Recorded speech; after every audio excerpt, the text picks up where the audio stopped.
All right. So yeah, as you can see, my name is Nate Maingard, and I wanted to talk today about how I'm building my tribe as a musicpreneur or music entrepreneur. As Mark said so well, I really do agree that whatever it is that I'm talking about today can be applied in any creative pursuit. But at the same time, I'm going to be giving you like the specific steps that I personally use. Now, these steps won't work for everyone, but what I'm hoping that is that it inspires you to think about your own processes creatively, because that's the beauty of being an entrepreneur, and it's also the challenge and the responsibility is that we are creating our own path as we go. We can use other people's markers and guidelines and see what road they walked, but we each have to walk our own road at the end of the day, and that's can be very challenging, but it's also very exciting. So yeah, I wanted to tell you a bit about just who I am to give you some deeper insight in case you don't know already. So if we can go to the next page of this lovely little presentation here. Um, so yeah, I'm a South African, like, wanting, there's no excitement or mystery in there, but as soon as I say modern troubadour, I mean, in my experience, I find that people then go, wow, what is that? Or why do you call yourself that? Or what does that mean? And it's instantly generating something for us to discuss, which I think is very interesting and a good way to kind of bear that in mind, that what we're looking for is those things which make each of us unique. And why is your art different to anyone else's art? Why are you different to anyone else? Find the stories that are your personal stories and use those in the way you talk about yourself, because that's what people are going to connect with more than anything else. If I just say I'm an indie artist, it doesn't give anyone any sense of who I am. So just a brief sort of numbers thing. As you can see, I've got 400,000 followers on Twitter, so 4,000 Facebook likes, 2,500 subscribers, and then 232 patrons. And what I find interesting about this numbers thing is that you can see there are so many at the top on Twitter, and then so few who are actually my patrons. So yeah, if I don't know if you guys have checked out Patreon at all, or if you've heard of it, but it just allows people who love who love art to support the artists they love directly through Patreon. So they sign up on the website and they can pledge anything from $1 up to whatever amount they like on an ongoing monthly basis. So it's kind of like Kickstarter or crowdfunding, but it's not just for one project, it's an ongoing monthly thing. And what I find so interesting about this, the numbers here, is that while I have 400,000 followers on Twitter, those 232 patrons are bringing in around $1,800 a month, which is paying for my life at this point and paying for me to be a modern troubadour.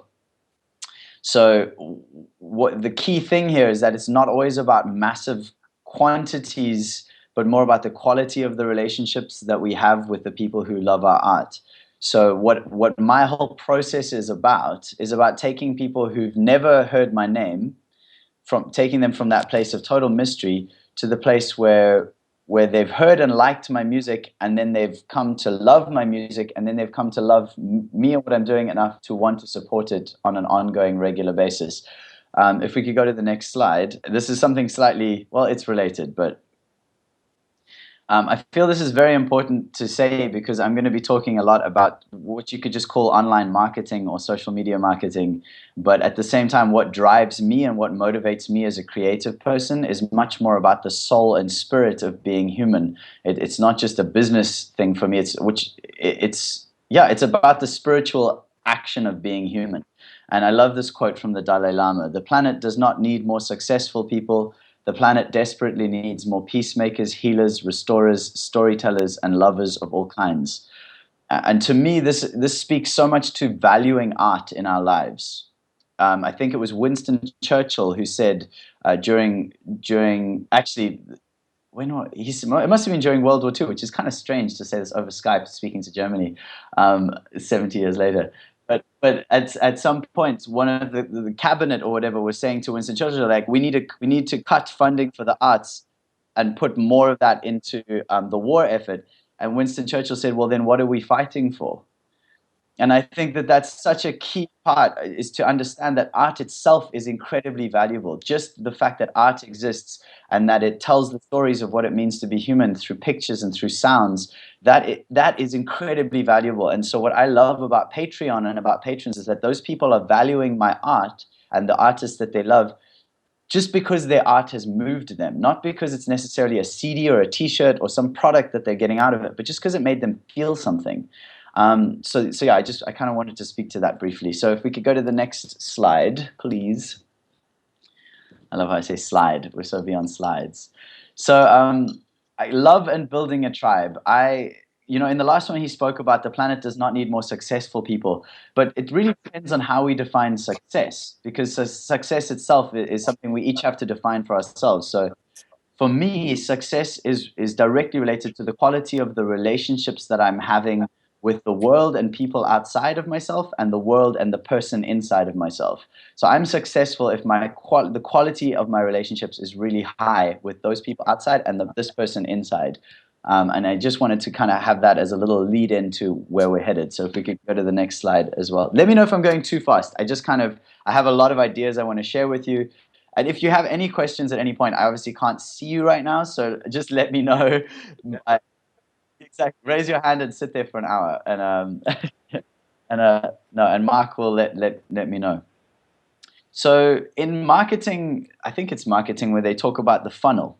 I don't know if you guys have heard about this. It's something that because I started this whole independent music thing in 2011 was only when I committed to it full time, and I just knew that I had to make it work because I had tried so many other things and none of them felt right, and I was like, I don't want to be that person who ends up being 85 years old, looking back on my life and wondering, what if I'd tried? What if I tried to follow my dreams? I'm glad that I get to be one of those people who gets to the end and goes, well, whether it worked or it didn't, at least I tried. And so through that commitment, I just had such motivation to find the way to make it work.